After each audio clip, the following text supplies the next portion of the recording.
Bienvenue à tous, on commence le coaching à travers la paracha, Parashat Lech Lecha. Rabotai, aujourd'hui on va apprendre à ne plus faire cas du regard, de la pensée et de la parole des gens. On en a marre d'être influencé par le monde extérieur.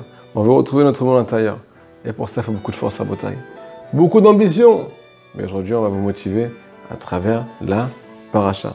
Selon Rabbi Jacob, la Torah se lit de la droite vers la gauche avec la linette. Mais selon le Baal Shem Tov, la Torah se lit de haut en bas, de Dieu vers toi. Chaque lettre, c'est une lettre du Créateur qui est adressée à toi directement, à ton âme directement.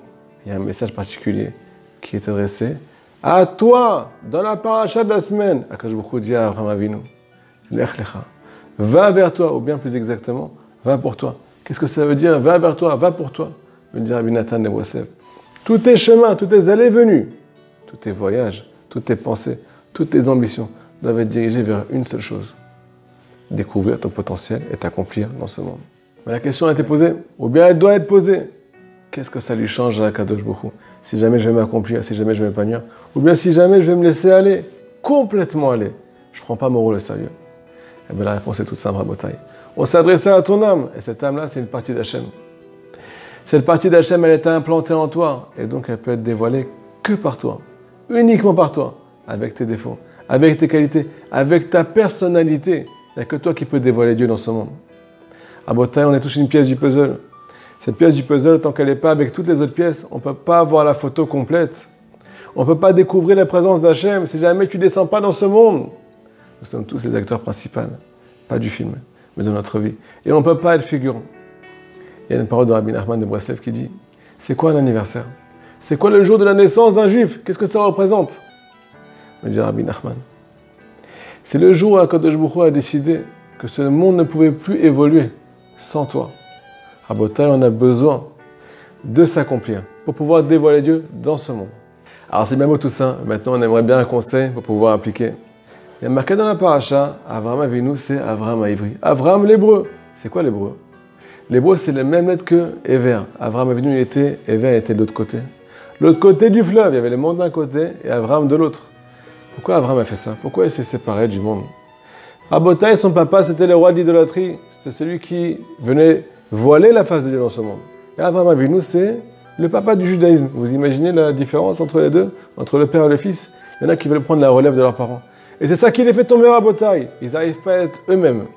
Ils n'arrivent pas à comprendre qu'il y a une différence entre le mazal de leurs parents et leur mazal à eux-mêmes.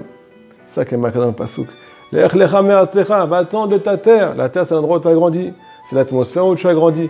Rabotai, des fois, c'est du passé. Et pour pouvoir aller de l'avant, il faut arrêter de s'attacher à son passé et arrêter de vivre dans le passé. Arrêter de vivre dans une ambiance qu'on a connue, mais qui ne nous aide plus maintenant, à l'endroit ou à l'étape où on se trouve à présent. Deuxièmement, mimolatecha, il faut faire la différence entre nous et nos parents. Nos parents, ils ont des défauts, ils ont des qualités, ils ont des ambitions pour eux et aussi pour nous-mêmes. Mais on ne peut pas être nos parents. Des fois, on dit, celui-là, c'est tout son père. Celui-là, c'est tout sa mère. Mais c'est extraordinaire, mais ce n'est pas forcément une qualité à Botaï. Ce n'est pas forcément un compliment. Si jamais je n'arrive pas à faire la différence entre moi et eux, je ne pourrais pas m'accomplir parce que je porte leur valise. Moi, j'ai une chance. Moi, j'ai un message à faire passer. Ce message-là, il est avec des nouvelles capacités, des qualités que Hachem m'a données. Et là, on a quelque chose d'extraordinaire à Botaï. Quand quelqu'un arrive à faire du tri entre le bien qu'il a reçu, de l'endroit où il est né, qu'il arrive à trier le bon du mauvais, et bien il fait de la place à l'intérieur de lui.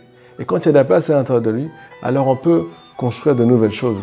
On peut arriver au trésor qui a été enfoui en nous, cette âme qui a été donnée au peuple d'Israël. Le seul conseil qu'on peut vous donner, c'est de faire une rencontre avec vous-même, de prendre un temps avec vous, vous rencontrer à vous-même et arrêter de rencontrer des gens. Rencontrer votre vraie personnalité. Ce temps-là, il s'appelle l'Hidbout des doutes.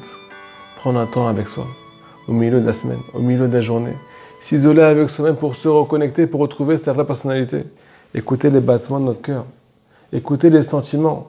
Écouter les pensées qui nous habitent et faire du tri intérieur. Qu'est-ce que je veux vraiment? C'est qu'est-ce qui est bon pour moi maintenant? Se poser la question à l'instant T. Qu'est-ce qui est bon pour moi maintenant? D'écouter les gens, de faire comme tout le monde, de me fondre dans la masse, ou bien d'être moi-même et d'accomplir mes rêves et de faire abstraction de tout. À Botaï, vous prenez la feuille, le stylo, vous notez la question. Il ne faut pas oublier de noter la réponse. Et en général, la réponse est toujours la même. À l'endroit où tu te trouves, à l'étape de ta vie, c'est pas bon pour toi, c'est plus bon pour toi. C'est vrai qu'il y a des choses qui t'ont aidé jusqu'à présent, mais maintenant c'est plus bon pour toi. Maintenant tu dois être dans ton propre chemin et tu dois faire abstraction de tous les, qu'en dira-t-on, Shabbat Shalom.